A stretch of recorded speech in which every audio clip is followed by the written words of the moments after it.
오늘 또 그대의 최고의 날입니다. 임은미 선교사 묵상입니다. 2023년 10월 9일 월요일 최고의 날.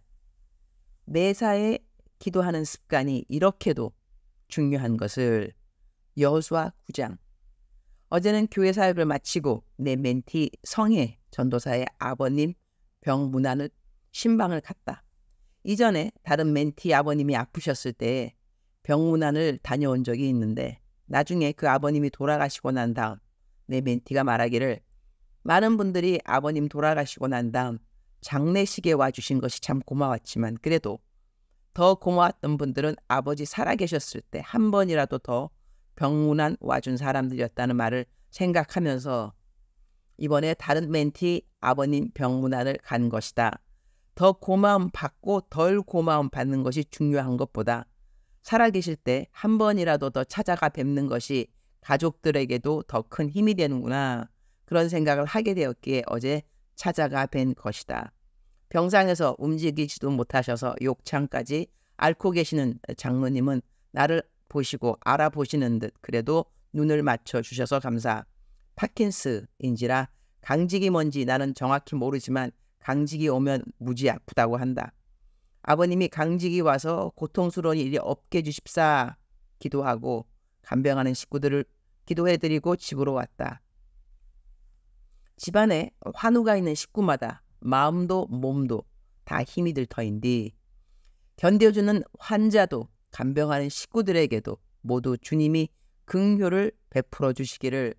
사역 마치고 나면 몸이 피곤한 것은 당연한 것이니 어제는 잠자리에 좀 일찍 누웠는데 핸드폰을 무음으로 해두었음에도 불구하고 누군가 나에게 전화를 한 것 같은 그런 느낌이 들어서 잠에서 벌떡 일어나서 핸드폰을 열어보니 딸 수진이가 보이스톡을 했다가 내가 안 받으니 끄는 것을 알게 되었다. 얼른 수진이한테 보이스톡을 했더니 손자 하영이가 아파서 이틀간 수진이도 잠을 못 잤다고 한다. 자식이 아파서 잠 못 자면 혼자 잠잘 수 있는 엄마가 있겠는가. 부모가 아파서 잠 못 자는 자녀들이 있고 자식이 아파서 잠 못 자는 부모가 있고 우리들이 자랄 때 우리 부모님들이 지금 우리가 자녀들 때문에 힘쓰는 수고를 모두 다 해주셨겠지. 보이스톡으로 딸 수진이 위해 기도해주고 손자 위해 기도해 주었다. 하나님을 믿는 사람들은 이렇게 힘이 들고 어려울 때 기도할 수 있는 하나님이 계시지만 하나님을 믿지 않는 사람들은 어떻게 그 힘든 일들을 혼자 다 감당하는지.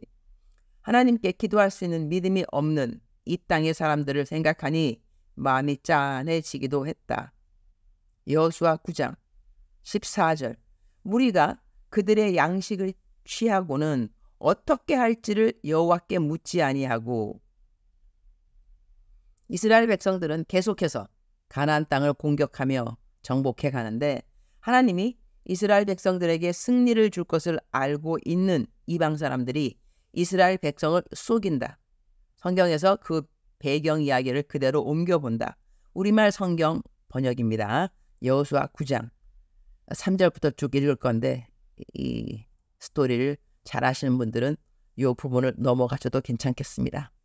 그러나 성경 이야기를 잘 모르시는 분들도 있을 것 같아서 제가 그대로 읽도록 하겠습니다. 3절. 그러나 기브온 백성들은 여호수아가 여리고와 아이에서 한 일을 듣고 꾀를 냈습니다. 그들은 사신처럼 꾸미고 낡아 빠진 자루와 찢어져 꿰맨 오래된 포도주 부대를 나귀에 싣고 갔습니다.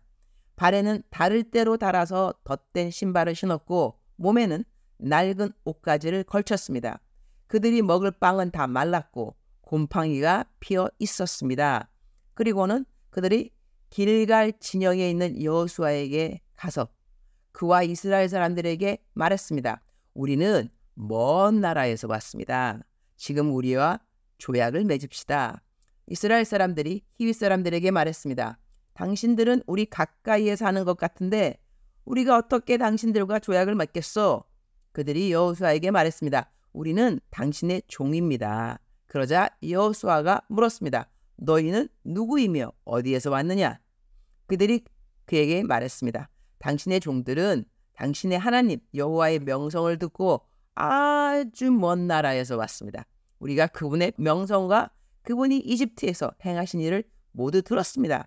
요단강 건너편에 아모리 사람의 두 왕, 곧 헤스본 왕 시혼과 아스다롯에 살았던 바산 왕 옥에게 하신 일도 모두 들었습니다. 그러자 우리 장로들과 우리나라 모든 거주민들이 우리에게 말했습니다. 양식을 챙겨 길을 떠나라. 가서 그들을 만나 우리가 당신의 종이니 우리와 조약을 맺자. 꼭 그들에게 말하라. 우리의 입방은 우리가 당신에게 오려고 떠나던 날 집에서 따뜻한 것을 싸가지고 온 것입니다. 그러나 보십시오. 마르고 곰팡이가 피었습니다. 우리가 가득 채워온 이 포도주 부대도 새 것이었는데 이제는 다 터졌습니다. 우리 옷과 신발은 길고 긴 여정으로 다 따랐습니다. 그러자 이스라엘 사람들은 그들의 양식을 취하고 어떻게 해야 할지 여호와께 묻지 않았습니다. 그리고 여호수아는 그들과 화친을 맺어 그들을 살려준다는 언약을 맺고 회중의 지도자들도 그들에게 맹세했습니다. 기브온 사람들과 조약을 맺은 지 3일 뒤 이스라엘 사람들은 그들이 이웃이며 그들 가운데 살고 있다는 것을 들었습니다. 그들의 양식을 취하고 어떻게 해야 할지 여호와께 묻지 않았다는 말씀이 마음에 와 닿는다. 우리는 언제 기도를 하는가? 어렵고 힘들 때만 기도하는가? 매사에 기도하는가? 이 성경 구절은 우리가 매사에 기도를 하는 것의 중요성을 깨닫게 해준다.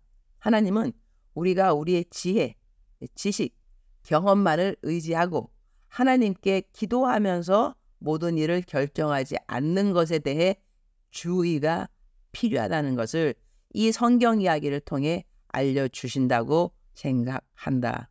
여호수아가 이 일을 경험하면서 하나님께 이 일을 어떻게 하면 좋을까요? 이렇게 사신들이 왔는데 이 사람들을 믿어도 될까요? 이렇게 물어보았더라면 주님 오늘 또 최고의 날입니다. 무슨 일을 결정하기 전에 꼭 기도를 먼저 해야 하는 것을 명심하도록 도와주옵소서. 하나님이 매사에 우리와 함께 소통하고 싶어 하시는 것을 또한 깨닫게 되어서 감사합니다. 우리 삶의 크고 작은 모든 일을 다 우리와 이야기하고 싶어 하시는 주님 감사합니다. 저도 더더욱 모든 일을 주님께 상의하도록 도와주옵소서. 오늘은 윤학렬 감독님이 이끄는 하세 청년 리더들에게 말씀을 전합니다. 하나님이 나를 향한 뜻이 무엇인가의 제목으로 설교를 할 때 우리 주님, 우리 청년들 모두의 마음 안에 우리가 어떻게 하나님을 우리 삶에 나타내면서 살 수 있는지에 대한 지혜가 주어지는 시간 되기를 기도합니다.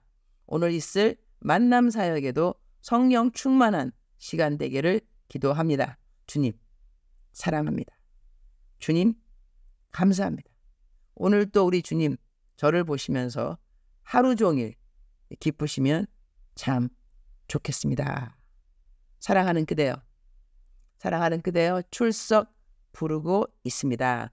대답하셔야죠. 사랑하는 그대여, 사랑하는 그대여.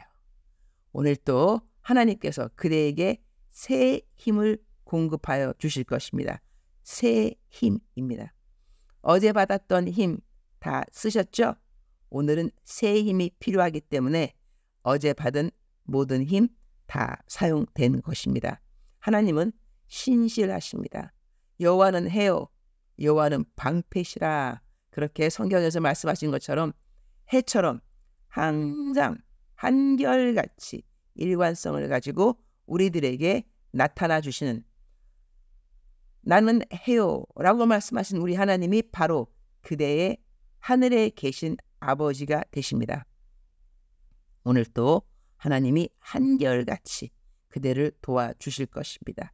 변함없이 그대를 사랑하여 주실 것입니다.